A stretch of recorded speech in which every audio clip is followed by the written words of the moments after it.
So you don't need another situationship to teach you the same lesson, right?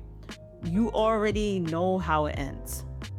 Confusion, self-blame, and the question, what did I do wrong? And deep down, you know what needs to change. And the truth about it is that the love that you want is not starting with the next token stage. So you know it, but just got to say it with you. And I want you to know that it starts with you. So what's up? It's your girl Carie with EmpowerHer Pages. I've been there. I've been the overthinker, the overgiver, the wanting to be chosen. I've been there and I see you. I'm not here to center around my pain and make it about me. I'm just going to guide you through whatever you got going on, where you may be at. And I want to help women break that cycle. And when I say break that cycle, that means working with you, not you trying to fix somebody else, right? But the main part of breaking that cycle is building the foundation. And if you see me look down, I keep looking at my notes, because you don't attract what you deserve. You attract what you believe that you're worthy of. And that starts with radical self-awareness. And we're going to dive in because we're going to get straight to it. Self-awareness. Like, what is self-awareness? First of all, it's not about calling yourself out, right? Self-awareness is not about calling yourself out and picking at yourself and looking for everything that you did wrong in every relationship, every friendship. No, that's not self-awareness, right? It's about focusing on yourself and recognizing the patterns in yourself and the patterns of your past without shaming yourself. And that's a big part of it, because if we shame ourselves, then it puts us in a weird space where we blame ourselves and we don't acknowledge what is going on. So I want you to ask yourself this. When you feel anxious in love, what are you really afraid of? And what situations make you abandon yourself and for connection? And for me, I knew that when I feel anxious, it is because I am afraid of abandonment, somebody leaving. That was how I would feel in the past. And how I would abandon myself and disconnect myself was by thinking that I needed to become what that person wanted me to be, or doing things to keep the relationship, to appease this person. That's when we say you shrink yourself. If you've heard that term before, or you make yourself small, it's not being authentic to who you are. It's being somebody else because you think that's what's going to keep the relationship. And when I would do that, it was because I thought if I don't do it, the person would leave me. And for others, it could be about not feeling accepted, or meaning like not feeling that the person would truly accept you for who you are if they knew the real you. So how do you disconnect? You show up as somebody else. You're not your authentic self. You portray yourself to be one way and you're really not. You might agree to things that you don't want to agree to. Another reason why you might have a fear, of that when people get close to you, you think that they leave you. You might also have a fear of people just not supporting you. It could be so many things that is the real fear behind why you might feel anxious in love.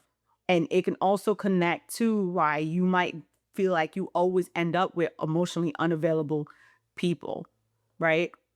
Here's a plug. If you haven't seen, check out my video about why you keep attracting emotionally unavailable people. But moving right along. And the thing is that you're not broken. That's the thing. Sometimes it hurts to hear people say too, like, you're not broken. It's just you're used to chaos and you don't know what calm is like. And that's the truth. We've been so influenced by so many things that we've seen outside in the world that we don't know what calm is like. And that's why you have to learn and teach yourself what calm is and what calm is for you. So let me ask you this, right? Are you really healing, or are you just performing healing while chasing the same pain? Because there's a difference. And I ask this question because let's think about it, right? Think about dieting and your health. Some of us know that cookies, chips, and candy are bad for us, but yet we are still drawn to that. It's one thing if you say you dabble in it every now and again, but it's a whole nother thing if that's what you eat every single day. I want you to think the same thing about relationships. You know that when somebody is not good for you, but yet there's something in the back of your mind that believes that you can either change the person or this time it's going to be different. And that is why it is so important that you really self-reflect and ask yourself, am I actually like addressing what's going on with me and being radically self-aware? Or am I just saying it because it sounds good and it sounds great when I talk to people and I let people know, but then you find yourself back in the same situation? And that's real. And I think that's what some of your friends may want to say this to you, right? And I'll say this as the friend to you. The truth that your friends don't want to tell you, I'm saying it to you. We tired. We tired. We are tired. We are tired of you tell us you journaling, you tell us you going to the gym, you tell us this is different, you tell us you starting over, and you turn around and you back with the same type of person.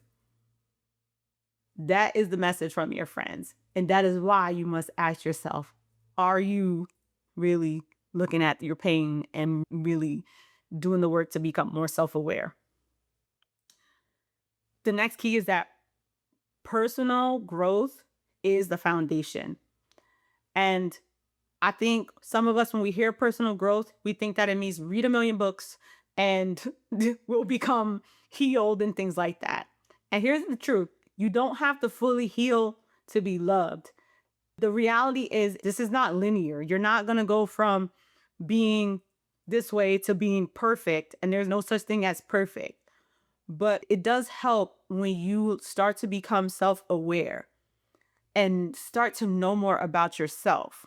Because when you start to really self-reflect and look at yourself and become self-aware, you show up differently. And when I say you show up differently, you show up for yourself. You speak about yourself in a different way. You view yourself in a different way. You go from being the girl that feels, oh, I'm just a hot mess, and you want people to just accept that you're a hot mess, and you talk about how in many ways you're a hot mess, and you say all these negative things about yourself. That's the old you. The new you, the self-aware you, acknowledges this was a struggle for me. This is something that I'm working on, and this is how I'm working on it. You're saying that before I used to be all over the place. I didn't know what direction I wanted to go into, but now I'm taking the steps to figure out who it is I want to become. And this is what I'm doing. I'm starting to focus on my purpose more. I'm starting to trying to feel out where I feel is a good fit for me. That sounds so much different than showing up to someone and saying, oh, I'm just a hot mess, and whoever's going to get with me, they just have to deal with me. We got to check that. We really do have to check that. That is so important. And personal growth teaches us so many lessons. One of the lessons that it teaches us is peace isn't boring. And I can definitely relate to this lesson because when I was in my 20s, being quiet and being in the house and having nothing to do was a problem. Now I appreciate being in the house and being quiet. I appreciate the peace. And that comes with growth. That comes with acknowledging that you need rest. That comes with the knowledge that I need to slow down. I need to embrace the quiet. And that's one of the lessons that you can learn when you start to focus on growing and who you are becoming and who you want to become. Because when you can reflect back and look on that, then you can start to see growth within yourself. And then the next lesson is that you can possibly learn from personal growth is you don't have to shrink to be seen. The lesson of authenticity, right? Because I believe it's so important for us to feel comfortable with who we are and being ourselves. And that's another lesson that you can learn from through time. Because initially, when we grow up, we have so many role models. We want to be like somebody. We try to emulate people. And then something clicks in us that we need to stop trying to be somebody else and become comfortable with being ourselves. And that's the lesson that you learn through personal growth. And it can help you find out who you authentically are. And that's hard for some people. It's really hard because some of us can't see who we are outside of what we do and who we take care of or what we have. So that's really something that personal growth can teach us. And another thing is personal growth can teach you that love doesn't require you to lose yourself. And that's another lesson that I think so many of us can probably relate to because especially if you've been through several relationships, because when you get into like your first relationship, you are all about that person and you think that's the greatest way to make a relationship work and make a relationship thrive until you find yourself like not in a good space for the first time or the second time and you're not sure why you're not in this good space. You feel like your relationship is great, but then something internally is bothering you. And then you start to learn that you've lost sense of who you are, the things that interest you, and you don't even know how it happened and when it started, right? So personal growth can also teach you that you don't have to lose yourself in love. And also, it teaches you that you should continue to thrive in the things that you love because whoever you're with, and even this includes family as well as romantic relationship, they're going to appreciate you because of the things that you love and the things that you do. And they're going to want to support you in any way. So those are just some of the lessons personal growth can teach you and why it is the foundation. And I want to say that to say some of us grew up seeing that relationships are supposed to be chaotic, right? And not just chaotic, but full of drama. Like it's not a relationship if you don't have these ups and downs and things like that. So that's what some of us expect. And when we get into a relationship where we don't have that, some of us become the drama. Some of us create the drama. And we have to teach ourselves and get ourselves ready to understand that drama is not, that doesn't make a relationship and it's not required and it's not a relationship expectation. We have to get comfortable with calm.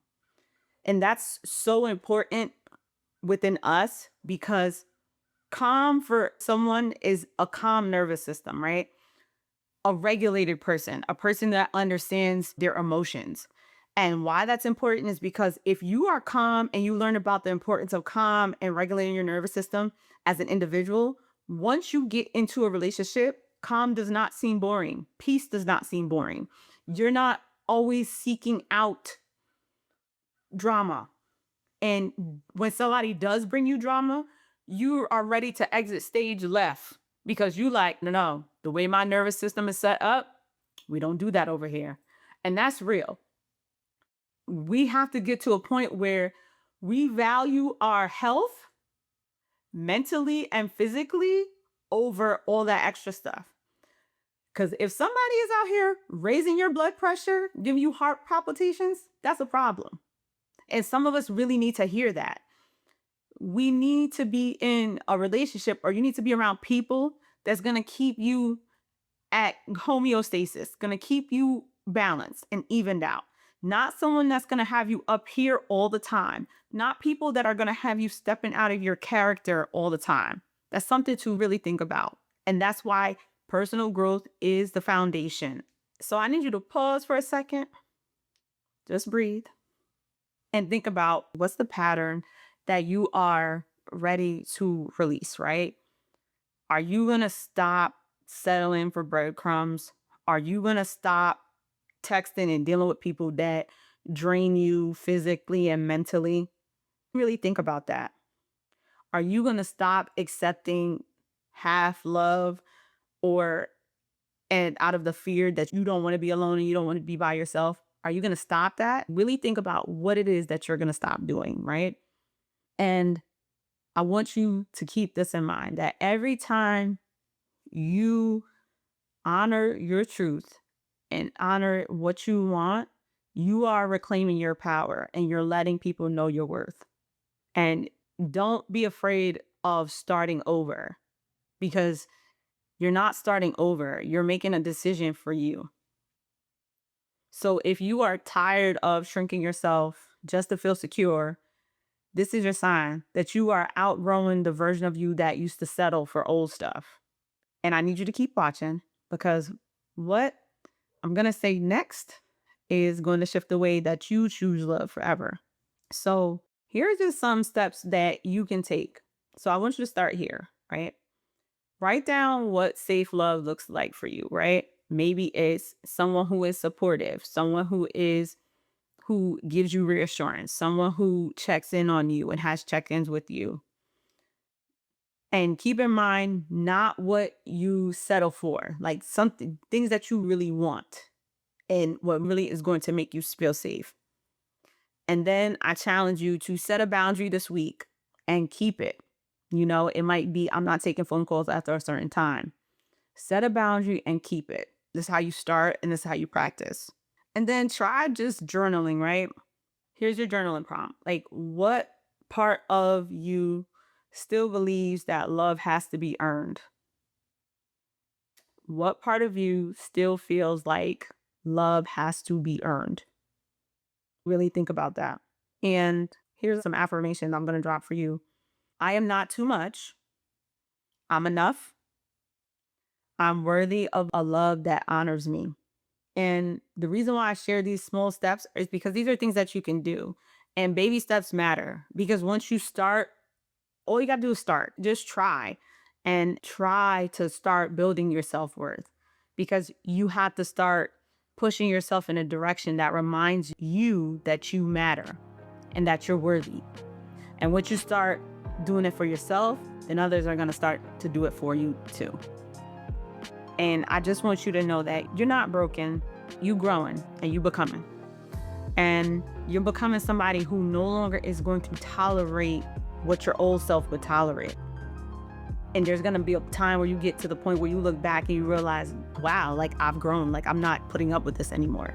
In those moments, you should definitely be proud. So if this resonated with you, don't just click away. You can get the Confidence Reset Kit below in the description. And like I said, we end this together. We walk it out, we talk about it, we do this together. And I will see you in the next one.